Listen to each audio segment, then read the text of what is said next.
1 கொரிந்தியர் 15வது அதிகாரம். அன்றியும் சகோதரரே, நான் உங்களுக்கு பிரசங்கித்த சுவிசேஷத்தை மறுபடியும் உங்களுக்கு தெரியப்படுத்துகிறேன். நீங்களும் அதை ஏற்றுக்கொண்டதிலே நிலைத்திருக்கிறீர்கள். நான் உங்களுக்கு பிரசங்கித்த பிரகாரமாய் நீங்கள் அதை கை கொண்டிருந்தால் அதனாலே நீங்கள் ரட்சிக்கப்படுவீர்கள். மற்றபடி உங்கள் விசுவாசம் விருதாவாயிருக்குமே.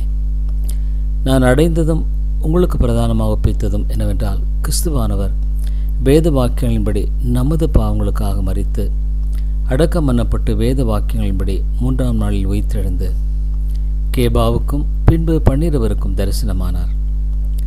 அதன் பின்பு அவர் 500 பேருக்கு அதிகமான சோழருக்கும் ஒரே வேளையில் தரிசனமானார். அவளில் அநேகர் இந்நாள் வரைக்கும் இருக்கிறார்கள், சிலர் மாத்திரம் நித்திரையடைந்திருக்கிறார்கள். பின்பு யாக்கோபுக்கும் அதன் பின்பு அப்போஸ்தலர் எல்லாருக்கும் தரிசனமானார். எல்லாருக்கும் பின்பு அகாலப்பிறவி போன்ற எனக்கும் தரிசனமானார். நான் அப்போஸ்தலர் எல்லாரிலும் சிறியவனாயிருக்கிறேன். தேவனுடைய சபையை துன்பப்படுத்தினாலே நான் அப்போஸ்தலன் என்று பெயர் பெறுவதற்கும் பாத்திரன் அல்ல. ஆகிலும் நான் இருக்கிறது தெய்வ கிருபையினால் இருக்கிறேன். அவர் எனக்கு அருளிய கிருபை விருதாவாய் இருக்கவில்லை. அவள் எல்லாரிலும் நான் அதிகமாய் பிரயாசப்பட்டேன். ஆகிலும் நான் அல்ல, என்னுடனே இருக்கிற தேவ கிருபையை அப்படி செய்தது. ஆகையால் நானாகிலும் அவர்களாகிலும் இப்படியே பிரசங்கித்து வருகிறோம். நீங்களும் இப்படியே விசுவாசித்திருக்கிறீர்கள். கிறிஸ்து மரித்தோரிலிருந்து எழுந்தார் என்று பிரசங்கிக்கப்பட்டிருக்க, மரித்தோர் நீ உயிர்த்தெழுதல் இல்லை என்று உங்களில் சிலர் எப்படி சொல்லலாம்? மரித்தோரின் உயிர்த்தெழுதல் இல்லாவிட்டால் கிறிஸ்துவும் எழுந்திருக்கவில்லையே.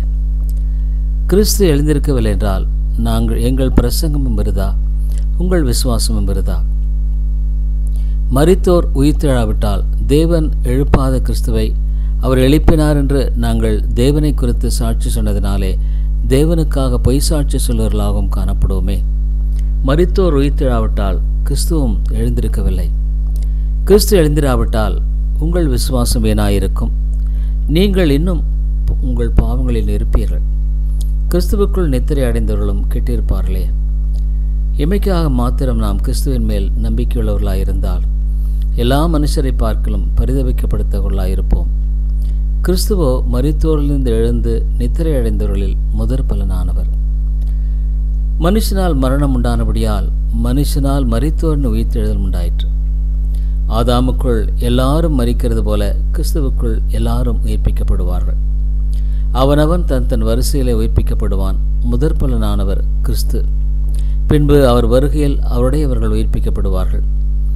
அதன் பின்பு முடிவுண்டாகும். அப்பொழுது அவர் சகல துரைத்தனத்தையும் சகல அதிகாரத்தையும் வல்லமையும் பரிகரித்து தேவனும் பிதாவுமாயிருக்கிறவருக்கு ராஜ்யத்தை ஒப்புக் கொடுப்பார். எல்லா சத்துருக்களையும் தமது பாதத்திற்கு கீழாக்கி போடும் வரைக்கும் அவர் ஆளுகை செய்ய வேண்டியது. பரிகரிக்கப்படும் கடைசி சத்துரு மரணம். சகலத்தையும் அவருடைய பாதத்திற்கு கீழ்ப்படுத்தினாரே. ஆகிலும் சகலம் அவருக்கு கீழ்ப்பற்று என்று சொல்லியிருக்கும்போது சகலத்தையும் அவர் கீழ்ப்படுத்தினவர் கீழ்ப்படுத்தவில்லை என்பது வெளியரங்கமாயிருக்கிறது. சகலமும் அவருக்கு கீழ்ப்பட்டிருக்கும் போது தேவனே சகலத்திலும் சகலமாயிருப்பதற்கு குமாரன் தாமும் தமக்கு சகலத்தையும் கீழ்ப்படுத்தினவருக்கு கீழ்ப்பட்டிருப்பார்.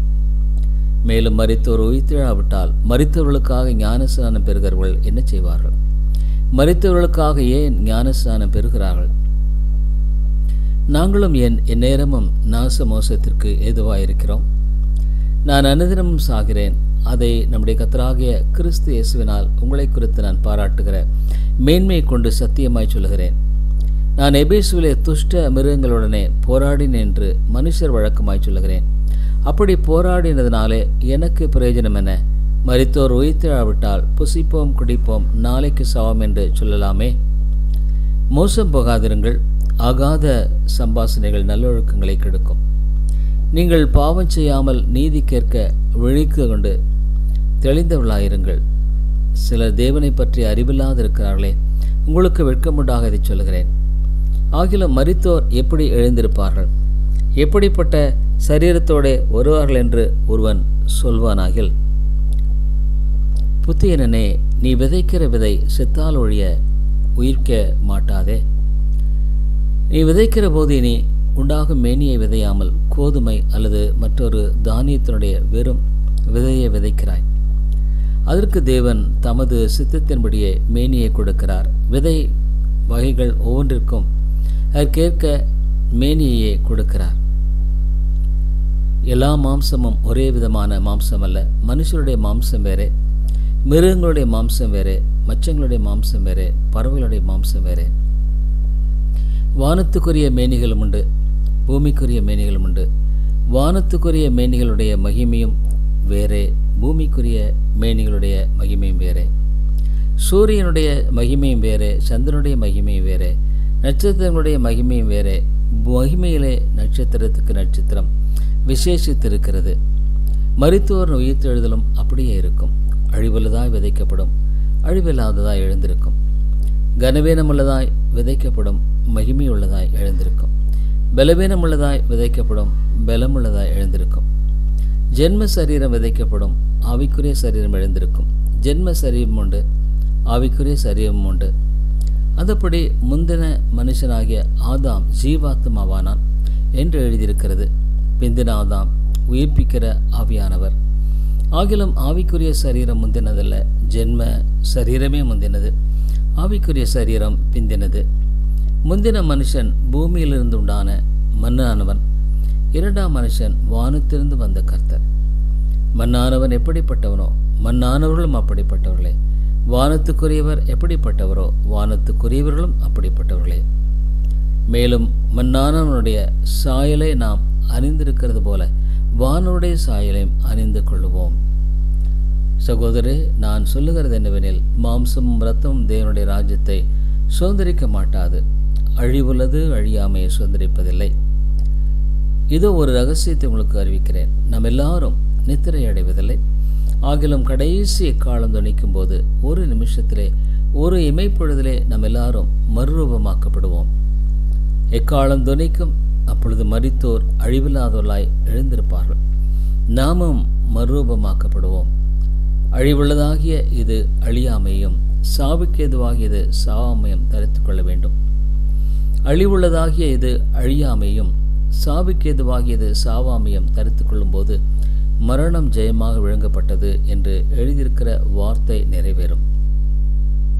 மரணமே உன் கூரெங்கே? பாதாளமே உன் ஜெயம் எங்கே? மரணத்தின் கூர் பாவம், பாவத்தின் பலன் நியாயப்பிரமாணம்.